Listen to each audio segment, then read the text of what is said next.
Hello everyone, कैसे आप सभी। आई होप सभी अच्छे होंगे, अच्छे से पढ़ाई चल रही होगी। बेटा, in last video we discuss about the transcriptional unit. हमने ट्रांसक्रिप्शन का बेसिक पढ़ा था। आज जितने भी स्टेप है ट्रांसक्रिप्शन के वो हमें देखने हैं और उन सभी एक स्टेप को हमें वेल डिटेल के साथ में डिस्कस करना है। ठीक है, तो आज का हमारा जो टॉपिक रहेगा दैट इज ट्रांसक्रिप्शन डिटेल। तो अभी हमें बात करनी है कंसिक्वेंसी सीक्वेंस की। लास्ट में हमने बात कर ली थी आरएनए पॉलीमरेज की कि प्रोकैरियोटिक में सिर्फ सिंगल टाइप का होगा और जबकि यूकैरियोटिक में कितने टाइप का था, 3 टाइप के थे। आरएनए पॉलीमरेज क्या बनाएगा, आरआरएनए। आरएनए पॉलीमरेज का मेन काम होगा एचएनआरएनए या एमआरएनए, और आरएनए पॉलीमरेज थर्ड का काम होगा टीआरएनए बनाने का काम होगा। सबसे पहले हम देख लेते हैं कि कंसिक्वेंसी सीक्वेंस या फिर रिकॉग्निशन सीक्वेंस क्या है, उनके बारे में बेटा हम थोड़ा सा जान लेते हैं। ठीक है, वो चीज़ें हम यहाँ पर डील कर लेते हैं। तो सबसे पहले आ जाते हैं अबाउट कॉन्सिक्वेंसी सीक्वेंस या फिर recognition sequence.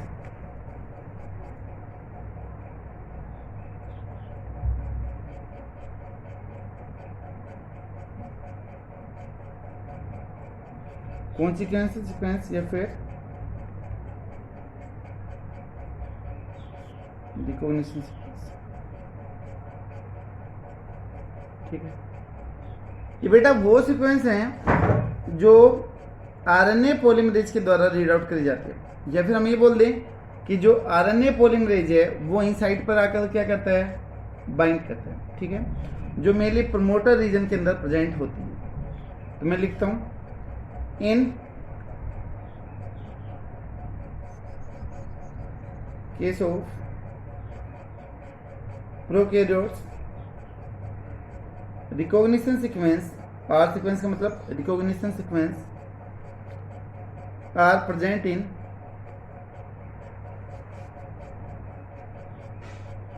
Promoter region, promoter region at upstream site. समझ रहे आप, अपस्ट्रीम साइट का मतलब कौन सा हुआ, that is the left hand part की तरफ ये प्रेजेंट होंगे फॉर आरएनए पॉलीमरेज बाइंडिंग। ये जो सीक्वेंस होंगे बेटा वो आरएनए पॉलीमरेज को बाइंड करने में क्या करेगी, हेल्प करेगी। ठीक है, और ये जो सीक्वेंस है इनका साइज, इनका नंबर अलग अलग हो सकता है। प्रोकैरियोटिक और यूकैरियोट्स में बेटा इनकी जो सीक्वेंस है वो अलग अलग है। तो हम कुछ एग्जांपल देख लेते हैं जिससे ये चीज़ें आपको इजीली क्लियर हो जाएगी। पहला एग्जांपल प्रोकैरियोटिक के लिए है। हम प्रोकैरियोटिक की बात करें पहले, जैसे मैं लिखूँ पहला case that is TA T। ठीक है, this one is known as the बेटा प्राइम नाउ बॉक्स। बहुत बार ये कंपटीशन एग्जाम में पूछा गया कि आपको एक सीक्वेंस दे देते हैं जैसे ये, कि इनमें से कौन सी सीक्वेंस है जो प्राइम नाउ सीक्वेंस है। तो उसमें से 4 में से बेटा एक सीक्वेंस आपको ये मिलेगी जिसको हम प्राइम नाउ बॉक्स सीक्वेंस बोलते हैं। बेटा ये जो सीक्वेंस है TAT prime now sequence that present at -10 sequence. ठीक है, या फिर ऐसे बोल दें कि -10 बेस पेयर अप स्ट्रीम। इसकी पोजीशन बता रहा है कि ये इधर लेफ्ट हैंड साइड पे -10 पोजीशन के ऊपर क्या है, प्रेजेंट है from start point.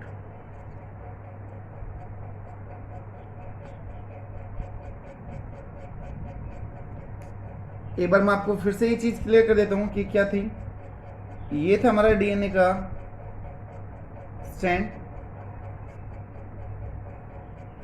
5 prime 3 prime 3 prime 5 prime, ये था बेटा। यहां पर मान लो ये आ गया था आपका start point, this one is the start point. इधर की जो ये साइड थी दिस वन इन्होंने द कौन सी बोलो, अप स्ट्रीम, और इधर की जो थी that is the down stream. ऐसा नहीं कि छोटे बड़े का कुछ नहीं होगा, सिर्फ मैंने आपको समझाने की तरफ दिखाया, अदरवाइज साइज को कुछ लेना देना इधर नहीं है। ठीक है, अब जो अप स्ट्रीम पे बेटा उधर काउंटिंग आप किस में डालते हो, माइनस में डालते हो, -1 -2 -3 -10 20 माइनस 70 माइनस 80 ऐसे, ठीक है। ऐसे ही बेटा इधर 1 2 3 4 ऐसे करते करते 10 20 30 40 60 80 100 ऐसे चलो। तो ये अब जैसे यहाँ पर लिखा है कि ये जो प्राइम नाउ सीक्वेंस है they are present at -10 sequence और 10 बेस पेयर फ्रॉम द। तो बेटा ये जो सीक्वेंस होगी दैट विल प्रेजेंट हियर, ये यहाँ पर आपको मिले, ठीक है, -10 बेस पेयर के आसपास में आपको ये सीक्वेंस मिले। इसी तरीके से बेटा एक दूसरा एग्जांपल लेते हैं हम, प्रोकैरियोटिक का ही है, T T G A C A, ठीक है। ये जो सीक्वेंस है बेटा दैट इज -35 सीक्वेंस। समझ में आया? ये कहाँ पर मिलेगी आपको? लेफ्ट हैंड साइड में मिलेगी, अपस्ट्रीम रीजन में मिलेगी, और कहाँ पर मिलेगी? -35 वाली पोजीशन पर आपको ये मिलेगी, ठीक है। इसी तरीके से बेटा हम यूकेरियोट्स के लिए भी देख सकते हैं। 4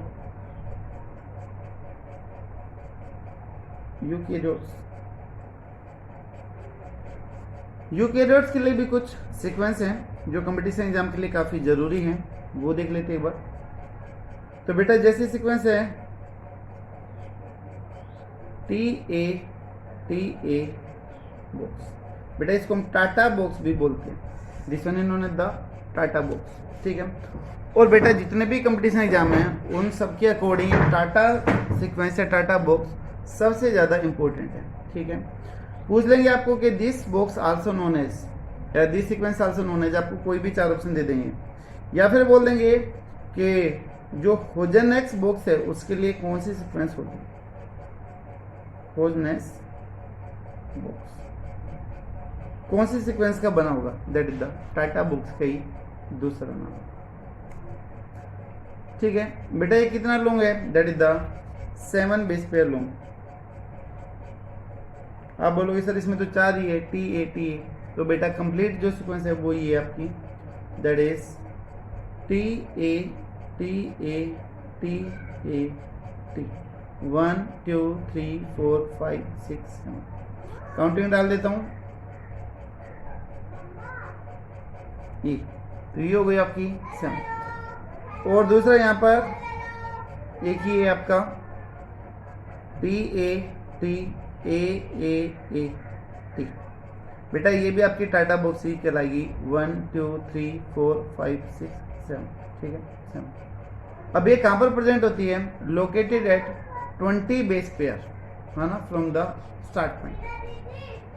कहाँ पर होगी ये? 20 बेस पेयर पे प्रेजेंट, क्लियर है। इसी तरीके से बेटा एक होता है CAAT box, second example that is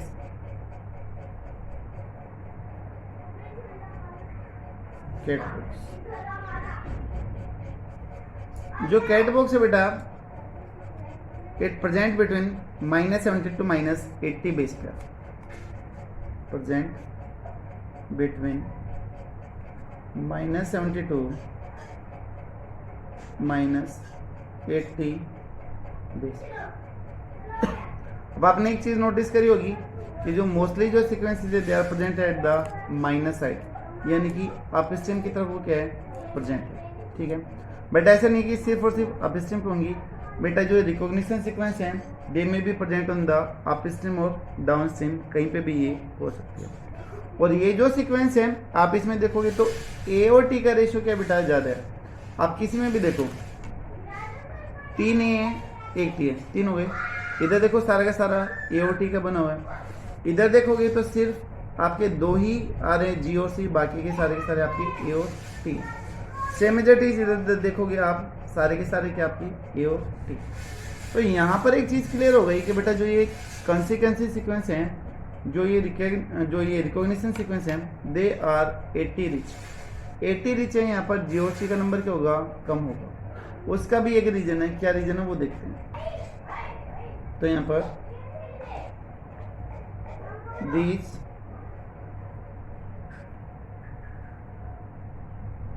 recognition sequences are 80 rich because they have only double bond, so they are easy to break down. बेटा अगर मान लो जी और सी होता तो यहाँ पर ट्रिपल बॉन्ड होता, और आपको पता है कि जो ट्रिपल बॉन्ड है उसको तोड़ पाना क्या काफ़ी मुश्किल है, तो इसलिए यहाँ पर ए और टी का नंबर ज़्यादा है, क्योंकि यहाँ पर डबल बॉन्ड होगा जो इजीली क्या हो जाएगा ब्रेक डाउन। और जी और सी में आपको पता है कि कैसे होते हैं, ट्रिपल बॉन्ड होते हैं, तो तोड़ने के लिए वहाँ पर ज़्यादा एनर्जी खर्च होती है सेल की, तो इसलिए नीचे ने बेटा किसको सिलेक्ट कर लिया है, 80 रिच को फाइंड आउट करते हैं। और ये जो सीक्वेंस है कंसिक्वेंसेस सीक्वेंस है, रिकॉग्निशन सीक्वेंस है, the sequence are identified by the RNA polymerase. These consequences or recognition sequence are identified by RNA polymerase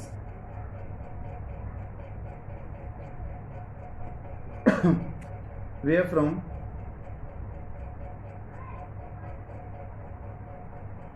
initiation of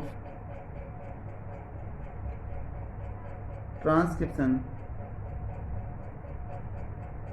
get start, और वहीं से क्या जाएगा बेटा, ट्रांसक्रिप्शन स्टार्ट हो जाएगा। ठीक है, अभी इस पे आने से पहले हम एक बार स्टेप देख लेते हैं कि ट्रांसक्रिप्शन में बेटा कौन कौन से स्टेप होंगे, फिर वन बाय वन एक एक करके हम उसको डील करते हुए चलते हैं। ठीक है, तो सबसे पहले हम स्टेप्स के नेम देख लेते हैं कि कौन कौन से स्टेप यहाँ पर इन्वॉल्व होंगे। तो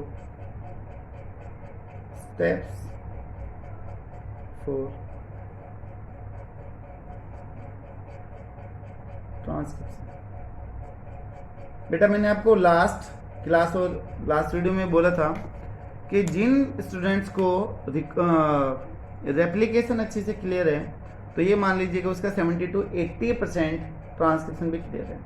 अगर नहीं है, अगर आपने बेटा रेप्लिकेशन अच्छे से नहीं पढ़ा है, तो प्लीज़ मैं फिर से रिक्वेस्ट करूँगा, प्ले लिस्ट के अंदर मैंने वीडियो डाला हुआ है, रेप्लिकेशन के दोनों तीनों वीडियो डाले हुए हैं पूरी डिटेल के साथ में।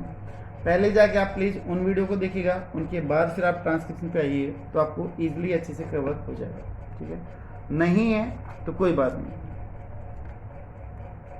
तो पहला स्टेप आ जाएगा, वहां पर हमने पढ़ा था activation of nucleotide deoxy ribonucleotide, तो यहां पर क्या आएगा, एक्टिवेशन ऑफ राइबोन्यूक्लियोटाइड। तो पहले स्टेप एक्टिवेशन ऑफ राइबोन्यूक्लियोटाइड पहले स्टेप।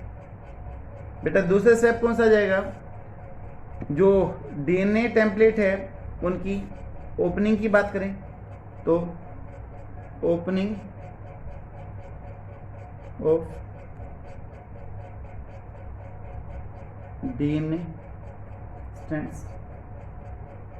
याद आया, वहां पर हमने भी बोला था अनवाइंडिंग ऑफ डीएनए, सेम बिल्कुल वही याद रहेगा, unwinding of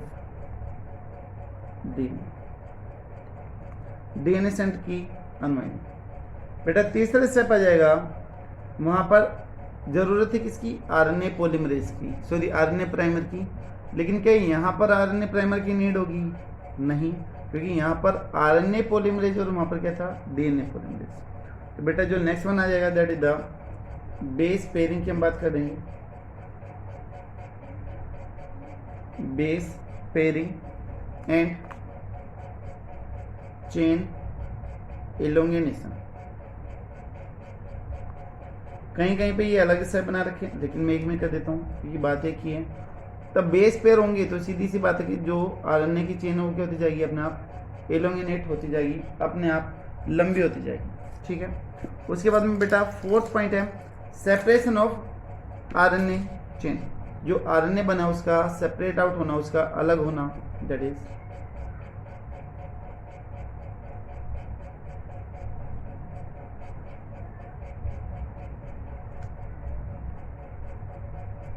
separation of RNA से, ठीक है। उसके बाद में बेटा लास्ट पॉइंट आ जाएगा आपका, that is duplex formation, DNA duplex formation, यहां पर कंप्लीट। लेकिन बेटा कहीं कहीं पर एक स्टेप और लिख देते हैं, और जो वो स्टेप है बेटा वो सबसे जरूरी है। एक्चुअली में यहाँ पर हमारा कंप्लीट हो जाता है, लेकिन एमआरएनए नहीं बना, यहाँ तक बनता हमारा एचएनआरएनए। अब उस एचएनआरएनए को हेटेरोन्यूक्लियर आरएनए को हमें किस में कन्वर्ट करवाना है, एमआरएनए में कन्वर्ट करवाना है। तो बेटा यहाँ पर आता है पोस्ट ट्रांसक्रिप्शन प्रोसेस, जो बहुत मेन है, आगे उसको हम काफ़ी डिटेल से पढ़ेंगे और बहुत इंपॉर्टेंट भी है और थोड़ा सा कॉम्प्लेक्स भी है। तो पोस्ट ट्रांसक्रिप्शन प्रोसेसिंग, जो बेटा पोस्ट ट्रांसक्रिप्शन प्रोसेसिंग है, ये अकेला स्टेप नहीं है बल्कि ग्रुप ऑफ स्टेप्स है, जिसके अंदर जाएगी कैपिंग। मैं ज़्यादा डिटेल से नहीं लिख रहा हूँ, अभी सिर्फ ऐसे लिख रहा हूँ, कैपिंग, टेलिंग एंड स्प्लाइसिंग। ये नाम है क्या, हर एक टर्म अपने आप में एक कंप्लीट प्रोसेस है, ठीक है, डिटेल प्रोसेस है जिसको हम आगे पढ़ेंगे। आई थिंक शायद ये आपको कंसिक्वेंसेस सीक्वेंसेस क्या है वो आपको अच्छे से क्लियर हो गई। ट्रांसक्रिप्शन में कौन कौन से स्टेप इन्वॉल्व होंगे वो आपको अच्छे से क्लियर हो गए होंगे। बेटा इनके बाद में हम डील करते हैं वन बाय वन, एक एक स्टेप को डील करते हैं, ठीक है। सबसे पहला जो हमारा स्टेप है that is the activation of the ribonucleotide. First one step is the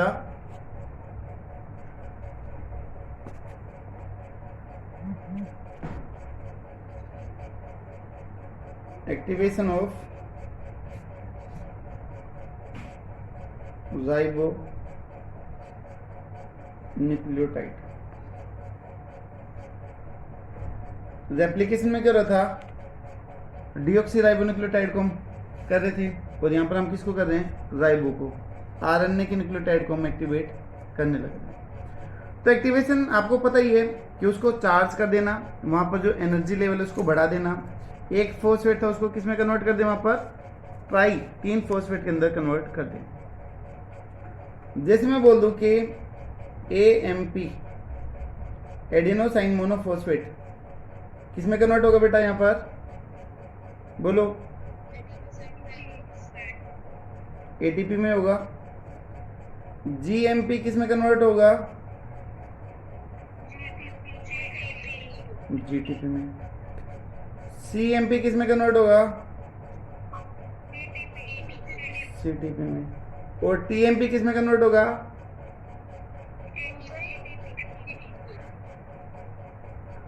पिटोगे बेटा, यहां पर TMP होगा ही नहीं। T तो कहां पर यूज होता है, DNA के केस में, और यहां पर हम क्या पढ़ने लग रहे हैं, RNA। और आपको पता है कि RNA के केस में uracil replace the thymine.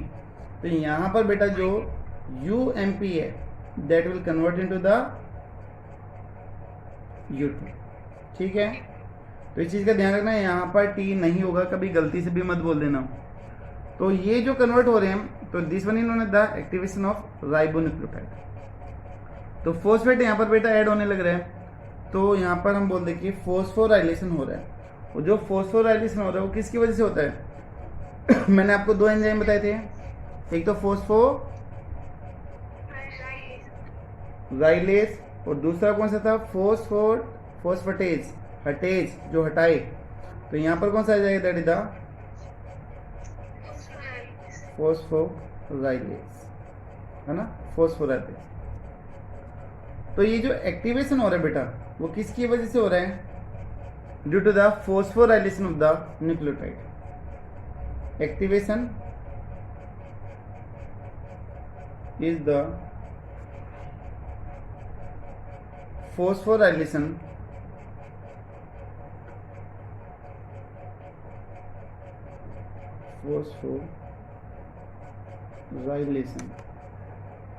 of nucleotide. Nucleotide का फॉस्फोराइलेशन है, और किसके द्वारा, बाय फॉस्फोराइलेस। अच्छा, अगर मान लो मैं इसकी साइट की बात करूँ, इस स्टेप की, तो ये कहाँ पर होगा, न्यूक्लियस में या फिर साइटोप्लाज्म में?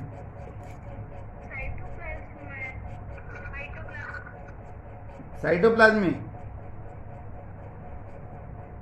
देख लो, अगर मैं प्रोकैरियोटिक की बात करूँ तो आंसर हो जाएगा कहाँ पर, साइटोप्लाज्म में। लेकिन अगर मैं यूकेरियोट्स की बात करूँ तो कहाँ पर, न्यूक्लियस के अंदर होगा बेटा ये। ठीक है, न्यूक्लियोप्लाज्म के अंदर होगा, क्योंकि जो पूरा का पूरा प्रोसेस चलेगा एमआरएनए का बनना और ट्रांसक्रिप्शन, वो पूरा न्यूक्लियस के अंदर चलने लग रहा है। तो ये भी कहाँ पर चलेगा, take place in the nucleoplasm. तो यहाँ पर देखो सिंपल सी बात थी, लेकिन फिर भी आप लोग कंफ्यूज हो रहे हो, तो लिख लोगे this step take place inside the nucleoplasm के अंदर ही चले। क्लियर है ये? फर्स्ट वन स्टेप हो गया था। Now second one step is that is opening of DNA strand या फिर अनवाइंडिंग ऑफ डीएनए।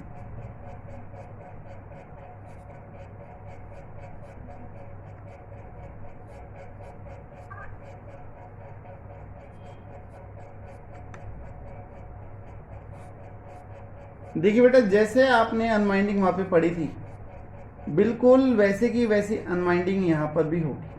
ठीक है, वहां पर ओपन करने के लिए आपको अनवाइंडिंग एज या फिर हेलिकेज एंजाइम की रिक्वायरमेंट थी, इधर भी होगी। वहां पर आपको एसएसबीपी फैक्टर चाहिए थे, यहाँ पर भी आपको एसएसबीपी फैक्टर की रिक्वायरमेंट होगी। ठीक है, तो जैसे काम उधर हुआ था, बिल्कुल वैसे के वैसे काम इधर होगा। जो हाइड्रोजन बॉन्ड होंगे न्यूक्लियोटाइड के बीच में, वो क्या कर दिए जाएंगे, तोड़ दिए जाएंगे। ठीक है, तो यहां पर opening of DNA strands are similar as eukaryotes, या फिर replication as replication, because unwinding as या फिर helicase, SSBP protein are also required. इनकी भी रिक्वायरमेंट यहाँ पर होगी। ठीक है, जैसे वहां पर थी बिल्कुल वैसे यहाँ पर भी होगी। तो जैसे ही डीएनए स्ट्रैंड ओपन होंगे तो यहाँ पर 3 रीजन बन जाएंगे, promoter, structural gene and the terminator. ठीक है, वही सारी की सारी चीजें यहाँ पर हो जाएगी। अब जैसे ही बेटा ओपन हुआ,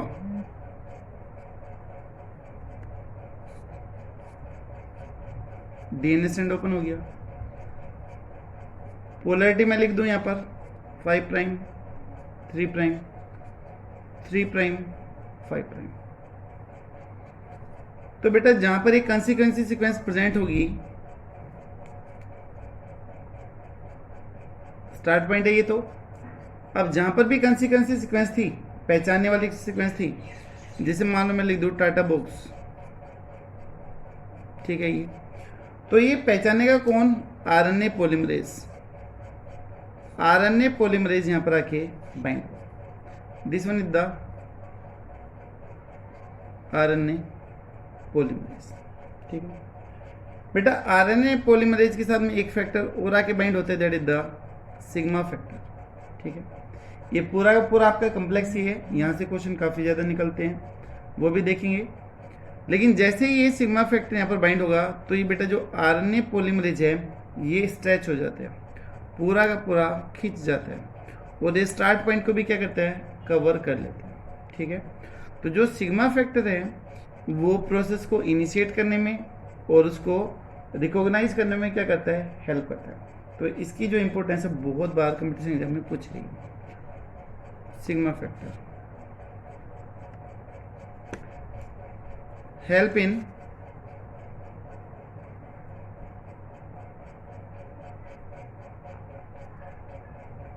रिकॉग्निशन एंड इनिशिएशन का मतलब स्टार्टिंग ऑफ प्रोसेस। ये प्रोसेस को पहचानने में, इनिशिएशन साइट को पहचानने में और उसको स्टार्ट करने में क्या करेगा, हेल्प करेगा। ठीक है, जैसे स्टार्ट हो जाएगा उसके बाद में सिग्मा फैक्टर क्या कर जाएगा, रिमूव आउट हो जाएगा। Sigma factor get remove out after start होने के बाद में वो अलग हो जाता है, सेपरेट आउट हो जाएगा। बेटा जो आरएनए पॉलीमरेज है,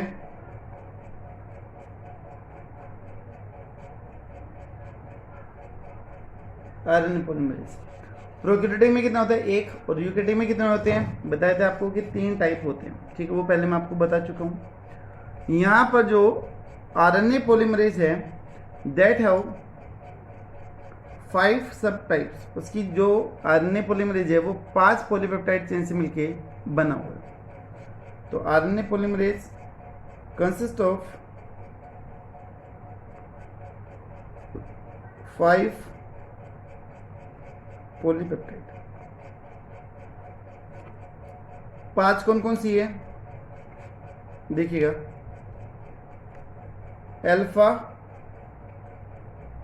अल्फा डैश, ठीक है,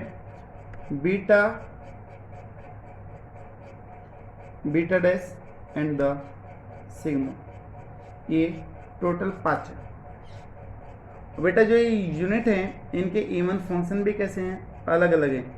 इनकी जो काम है वो भी कैसे हैं बेटा, अलग अलग काम है इन पेप्टाइड्स के। जैसे हम बात करें तो जो अल्फा और अल्फा डैश है, इसका जो मेन काम है दैट इज द प्रोटेक्शन। ये प्रोटेक्शन के लिए रिस्पॉन्सिबल है, हेल्प इन प्रोटेक्शन। ठीक है, बीटा और बीटा डैश है बेटा दैट इज कैटालिटिकल इन नेचर, चीजों को कट करने वाली है। और जो लास्ट बच गया ये सिग्मा फैक्टर, वो भी मैंने बताया ये सबसे मेन फैक्टर है फॉर इनिशिएशन एंड रिकॉग्निशन, पहचानने में और स्टार्ट करने के लिए क्या सबसे हेल्पफुल है। अगर कहीं पर बेटा सिग्मा फैक्टर नहीं है तो ट्रांसक्रिप्शन नहीं होगा, वो स्टार्ट नहीं कर सकते। ठीक है, तो यहां पर मैं लिख रहा हूं transcription can not run in absence of sigma factor. Sigma factor के एब्सेंस में ये नहीं होगा। ठीक है, यहाँ पर जो ये पूरा का पूरा आरएनए पॉलीमरेज है that is known as the holoenzyme. ठीक है, जो आरएनए पॉलीमरेज है दैट इज होलो एंजाइम।